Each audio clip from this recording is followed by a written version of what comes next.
Bonjour à toutes et à tous, voici Katia Keller.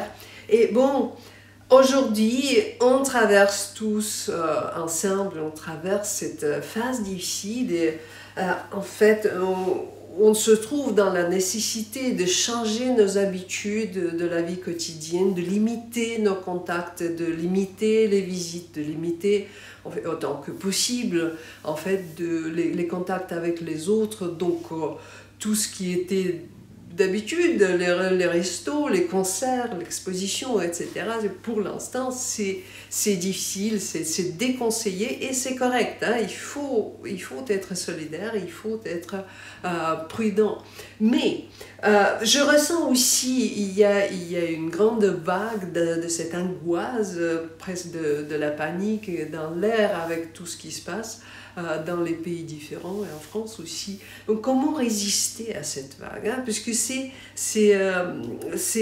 pas raisonnable en fait de donner à cette peur.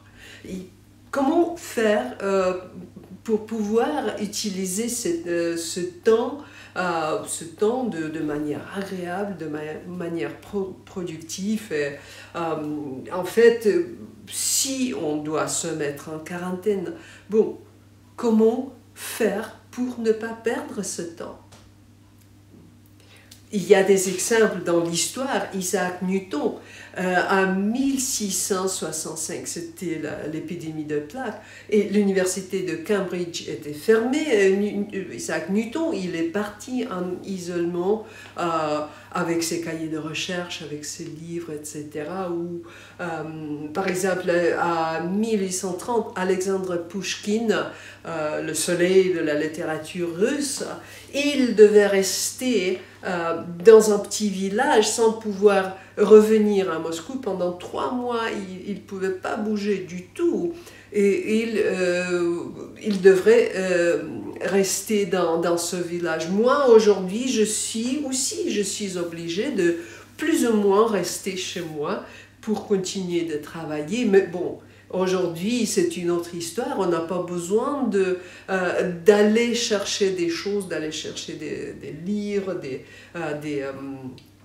des informations, des musiques, d'écouter de la musique, par exemple. On a énormément de choses à l'internet, donc on peut se contenter même si on reste chez soi. Moi, par exemple, je me suis posé cette question, mais qu'est-ce que je peux faire lorsque j'ai plus de temps chez moi, avec moi? Bon, qu'est-ce que je peux faire d'intéressant? Et il y a une chose que je veux faire notamment, c'est de travailler, de renforcer un peu mon travail, mon propre travail avec les intervalles pour la composition de décacophonique que je veux travailler, que je travaille pour l'instant. D'ailleurs, Pouchkine, dont j'ai parlé tout à l'heure, en 1830, cet automne de Boldino, le nom du village, cet automne, c'est considéré comme la période la plus féconde de sa vie littéraire. Et en ce qui concerne Isaac Newton, en fait, notamment en restant en isolement pendant 1 an, il a posé les découvertes les plus importantes de la mathématique, de l'optique, de la physique, d'ailleurs la loi de la gravitation, cette fameuse pomme a tombé sur sa tête, notamment pendant cette période-là. Et bon, si on est là avec la pratique de musique, qu'est-ce qu'on peut faire pour utiliser ce temps de manière agréable et productive? Bon, tout d'abord, ce que vous pouvez faire, c'est de déjà réviser où vous êtes. Réviser votre répertoire. Bon, une chose très simple à faire, prenez vos partitions, mettez-les en ordre. Voilà, ici les morceaux que je joue aujourd'hui, ici les morceaux que je jouais il y a quelque temps, que je veux peut-être réincarner. Ici, il y a quelques partitions que je veux apprendre prochainement. Bon, c'est un geste simple, mais déjà pour savoir où je suis, où je veux aller, où j'étais. Après, il y a c'est important quand même d'articuler ces objectifs, de se dire, bon, soyons raisonnables, cette épidémie ne va pas durer des années, c'est quelques semaines dont on parle. Donc, essayez d'articuler vos buts pour, disons, pour un mois. En se dire, bon, je veux développer cet acquis, par exemple, ou je veux restaurer quelques morceaux. Quels morceaux, hein? Faites une liste, quels morceaux. Bon, vous pouvez faire quelque chose de drôle. Enregistrer un petit morceau, envoyer cette vidéo ou l'audio à vos proches, à vos amis, juste pour dire bonjour, voici une petite musique que je joue pour m'amuser et pour vous amuser aussi. Mais essayez d'articuler, essayez de trouver 2, 3, 4, 5 choses que vous pouvez faire et qui pourront dynamiser votre vie musicale. C'est important d'avoir ce but d'articuler ces objectifs. Après, c'est la question d'organisation de temps. Et notamment, bon, je dis toujours, moins c'est plus. Qu'est-ce que cela veut dire? Bon, il faut faire un petit peu, mais régulièrement. Et aujourd'hui, ça prend encore plus d'importance parce que notamment les petites routines, ça c'est la loi de psychologie, les petites routines à lesquelles on s'adhère, à lesquelles on se colle, en fait, ça aide de résister l'angoisse. Parce que quand on fait quelque chose, des petits pas tous les jours, en fait, on se calme, on se dit à sa sous-conscience, calme-toi, on a le contrôle sur notre vie. Donc, cette organisation de notre temps, c'est pas la question de faire des grandes choses révolutionnaires en une seule journée. Non, c'est la question d'ajouter, je sais pas, un exercice de 3 minutes avant votre pratique de l'instrument, en se disant, bon, pendant 3 minutes, je vais faire des accords, par exemple, ou des passages, ou des intervalles, comme vous voulez. Hein. Après, bon, il y a aussi cette question de la créativité.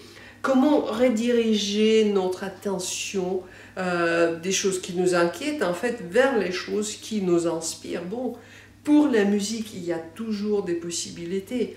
Vous pouvez, par exemple, essayer de relever à l'oreille une mélodie que vous aimez bien ou dont vous vous souvenez. Ou vous pouvez écouter un morceau que vous n'allez pas jouer mais que vous aimez bien et de l'analyser. Et ce n'est pas la question de faire une grande analyse théorique, non, c'est juste d'articuler, de faire une liste des observations. Cette musique, elle commence là et ça me fait sentir ces émotions-là et la culmination se trouve vers la fin de la musique. Bon, des choses simples, mais en les mettant dans l'ordre, en faisant cette analyse, éventuellement simplifiée, vous allez trouver aussi l'accès à votre propre source de créativité. Il y a bien sûr d'autres choses, tout simplement, bon, écoutez quelques nouveaux morceaux de musique, éventuellement dans les genres que vous n'écoutez jamais. Hein, si vous êtes dans le classique, essayez par exemple le jazz ou bien quelques styles de la jeunesse. Ou si vous êtes dans le rock, bon, peut-être c'est le temps d'écouter la musique de baroque pour quelques minutes et se poser cette question, mais qu'est-ce qu'il y a? Est-ce qu'il y a quelque chose que j'aime bien? Vous allez découvrir beaucoup de choses et de plus ça stimule notre créativité, ça nous redirige notre attention vers la lumière. Bon, tout va se passer bien, tout passera bien. Restez assurés, c'est à vous en fait de créer cette ambiance de tranquillité, de l'inspiration et de la musique. Hein. Finalement, pensez-y, c'est un grand avantage d'avoir un peu plus de temps pour toutes ces choses pour lesquelles normalement on ne trouve pas de temps. Donc je vous souhaite de rester bien, de rester en forme, restons tous solidaires et prudents, mais bon, faisons le meilleur temps de cette période.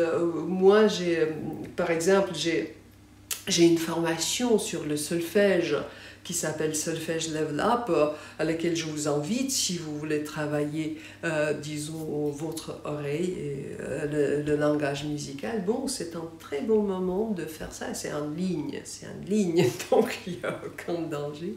Venez nous joindre si vous voulez. Sinon, je vous souhaite de l'inspiration, je vous souhaite de rester tranquille et équilibré pendant ces temps difficiles. On va passer ce temps et bon, prenez soin de vous, de vos proches, tout le meilleur pour vous.